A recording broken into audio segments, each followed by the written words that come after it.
विज्ञान भिक्षु के योग वार्तिक का भाषा अनुवाद।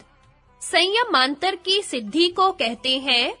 शब्दार्थ प्रत्यानाम इतरे इत्राध्यासात संकर स्तत् प्रविभाग संयमात सर्वभूत रूत ज्ञानम।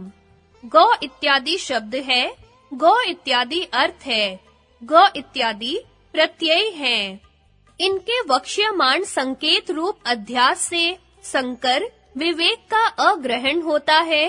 वास्तव में इनका भेद है, अतः उनके प्रविभाग में भेद में संयम द्वारा साक्षात करने पर सर्वभूतों के शब्दों का ज्ञान होता है।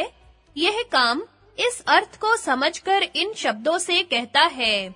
यद्यपि साक्षात कृते सति यह पाठ सूत्र में नहीं है, तो भी संस्कार साक्षात करणात इस उत्तर सूत्र से साक्षात्कार पर्यंत ही संयम की सिद्धि कही है। इसलिए भाष्यकार भी अनेक सूत्रों में दृग् दर्शनार्थ साक्षात्कार पर्यंत ही संयम की व्याख्या करेंगे। 3 प्रकार के ही शब्दों के साथ अर्थ और प्रत्ययों का और उन शब्दों के अन्य संस्कार को दर्शाने के लिए पहले शब्दों के ही 3 प्रकार भाष्यकार दिखलाते हैं। तत्र वागिति, तत्र शब्द के मध्य में वाग इंद्रिय वर्णों में ही प्रयोजन वाली है। वाग इंद्रिय जन्य शब्द वर्ण ही है। श्रृंग आदि शब्द और वाचक पद वाग इंद्रिय जन्य नहीं है। उरह आदि स्थानों में उत्पद्यमान शब्द वर्ण है। उर, कंठ, शिर, जिह्वा मूल, दंत, नासिका, ओष्ठ और तालु वर्णों के उच्चारण के ये 8 स्थान है।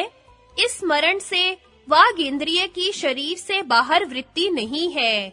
अतः श्रोत्र, ग्राह्य, वक्ष्यमाण शब्द तदनंतर श्रोत्र बुद्धि ग्राह्य वाचक शब्द वाग इंद्रिय के कार्य नहीं है, क्योंकि श्रोता के श्रोत्र देश में वक्ता की वाग इंद्रिय का संबंध न होने से शब्द की उत्पादकता असंभव है। वाग इंद्रिय जन्य शब्द से शब्दांतर को कहते हैं। श्रोत्रम चेति, वाग इंद्रिय द्वारा शंख आदि में अभिहत उदान वायु का परिणाम भेद ध्वनि है। जिस परिणाम से उदान वायु वक्ता की देह से उठकर शब्द धारा को उत्पन्न करता हुआ श्रोता के श्रोत्र को प्राप्त होता है, उस ध्वनि का परिणाम भूत वर्णावर्ण साधारण नाद नामक शब्द सामान्य ही श्रोत्र इंद्रिय का विषय होता है। ध्वनि का अपरिणाम भूत वाचक पद श्रोतेंद्रिय का विषय नहीं होता। वह शब्द वर्ण जाति वाला होने से वर्ण कहलाता है। तृतीय शब्द को कहते हैं। तथा प्रतीति सिद्धि नाद नामक गकार आदि वर्णों का प्रत्येक पद है। ऐसा प्रत्येक को ग्रहण करके अनु पीछे जो बुद्धि संहार करती है, एकत्व का संपादन करती है। गौ यह एक पद है। इस भांति उस बुद्धि से निर्ग्राह्य वर्णों से अतिरिक्त अखंड एक काल में उत्पद्यमान वक्ष्यमाण स्फोट नामक पद है। इस प्रकार यह तृतीय शब्द अंतःकरण से ही ग्राह्य है। उस पद को ही यदि श्रोत्रेंद्रिय से ग्राह्य माने तो अंतःकरण निष्ठ अनुसंहार बुद्धि को भिन्न अधिकरण में होते हुए हेतु मानना होगा, और वह अयुक्त है, क्योंकि प्रत्यासत्ति में समानाधिकरण को ही लाघव है। अनुसंहार बुद्धि भी श्रोत्र आदि की ही है। अनुपूर्वी की एकता से वर्णों की एकता का अपादान होता है, और वह अनुपूर्वी गकार के उत्तर औकार आदि रूपिणी है। आशु विनाशी होने से वर्णों का मेल नहीं हो सकता। पूर्व वर्णों के संस्कार और उन संस्कारों से स्मृतियां जो कि अंतःकरण निष्ठ है, उनको अंतःकरण की सहकारिता ही उचित है। अतः स्मृत वर्णों की अनुपूर्वी का मन से ही ग्रहण हो सकता है, यह भाव है। शंका, स्फोट नामक शब्द किस प्रकार का है और उसका कारण क्या है तथा उसमें प्रमाण क्या है? समाधान, अत्रोचेत जैसे बीज, अंकुर आदि अनेक अवस्थाओं में स्थित वृक्षधर्मी उन क्रमिक अवस्थाओं से अतिरिक्त पल्लव आदि रूप अशेष अवस्था से व्यक्त होता है कि यह आम्र वृक्ष है, दूसरा वृक्ष नहीं है। वह वृक्ष बीज आदि से भिन्न अभिन्न है, क्योंकि उसमें भेद और अभेद दोनों का अनुभव होता है। ऐसे ही गकार, औकार आदि अनेक अवस्था वाला गौ इत्यादि अखंड स्फोट शब्द क्रमिक गकार आदि अवस्थाओं से अतिरिक्त आनुपूर्वी विशेष विशिष्ट विसर्जनीय आदि रूप चरम अवस्था से व्यक्त होता है कि यह गौ है। यह पद गौ इति इत्यादि रूप से व्यक्त नहीं होता। वह स्फोट पद गकार आदि वर्णों से भिन्न और अभिन्न है, क्योंकि उसमें भेद और अभेद दोनों का अनुभव होता है, और वह पद नामक शब्द अर्थ के स्फुट करने से स्फोट कहलाता है। स्फोट शब्द का कारण एक प्रयत्न जन्य ध्वनि विशेष है। प्रयत्न भेद से उच्चारण में व्यवधान होने पर एक पद व्यवहार नहीं हो सकता। गौ यह एक पद है, यह व्यवहार स्फोट में प्रमाण है। वर्णों के अनेक होने से उनसे एकत्व व्यवहार सरलतया नहीं बन सकता, तथा प्रत्येक वर्ण से उत्पद्यमान अर्थ प्रत्यय का हेतुत्व स्फोट में प्रमाण है।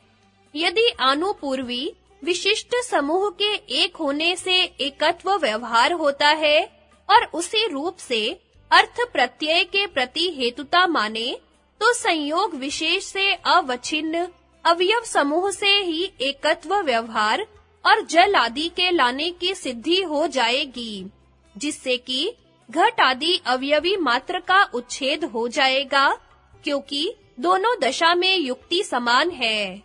शंका: तब तो युक्ति साम्य से एक-एक वाक्य भी स्फोट रूप हो जाएगा।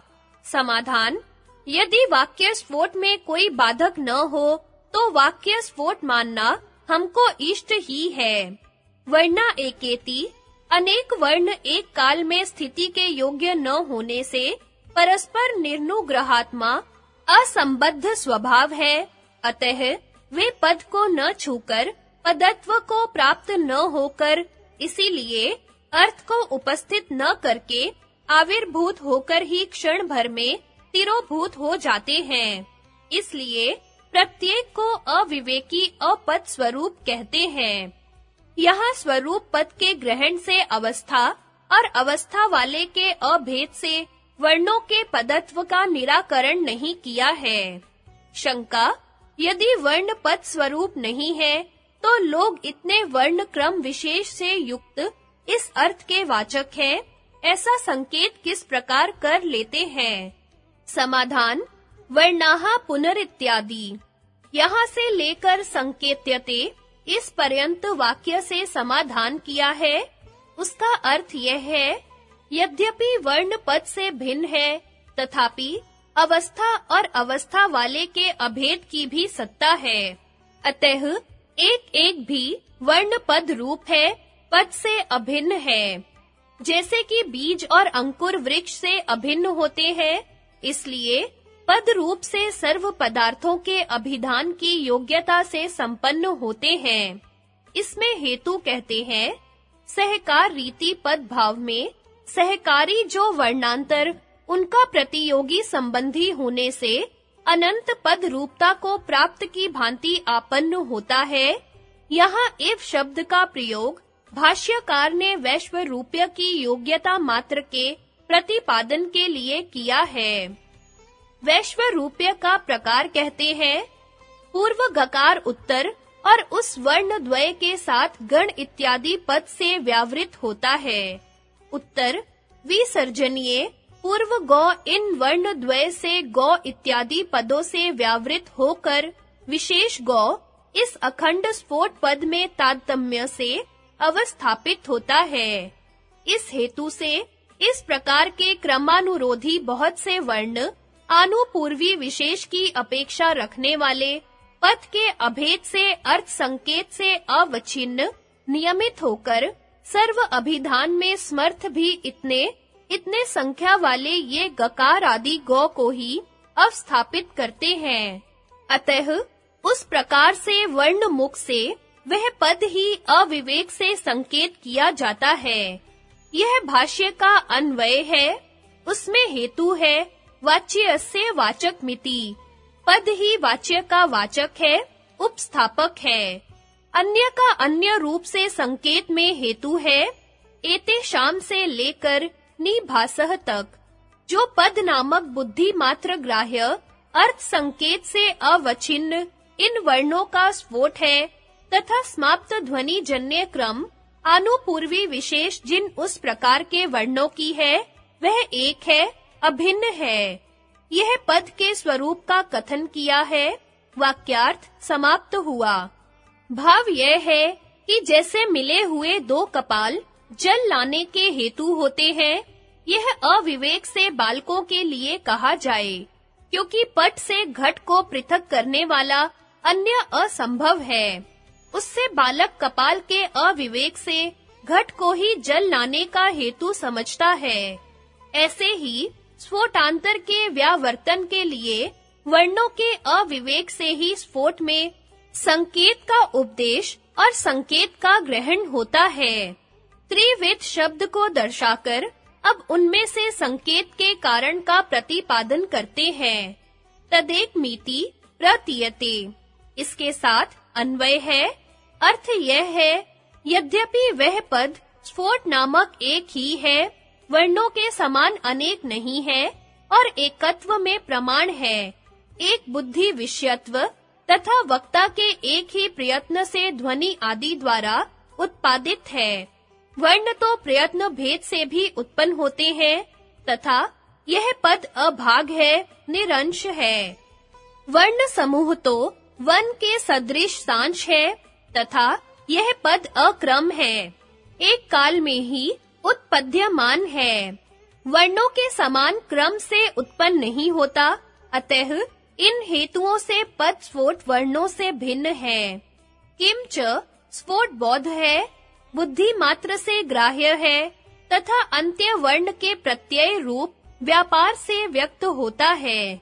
वर्ण ऐसे नहीं है तो भी दूसरों के प्रति प्रतिपादन की इच्छा से वक्ता के बोले और श्रोता के सुने इस प्रकार के वर्णों के द्वारा ही सिद्धवत प्रमार्थवत एक दूसरे की संप्रतिपत्ति के संवार से प्रतीत होते हैं, व्यवहार में आते हैं। वर्णों से भिन्न रूप से व्यवहार में नहीं आते।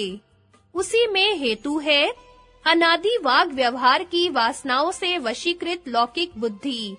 यहाँ अभिधीय माने इस पद के वाग इंद्रिय विषयक वर्णों का अविवेक समझना चाहिए और श्रूय माने इस पद के श्रोत्र विषयक शब्द का अविवेक जानना चाहिए।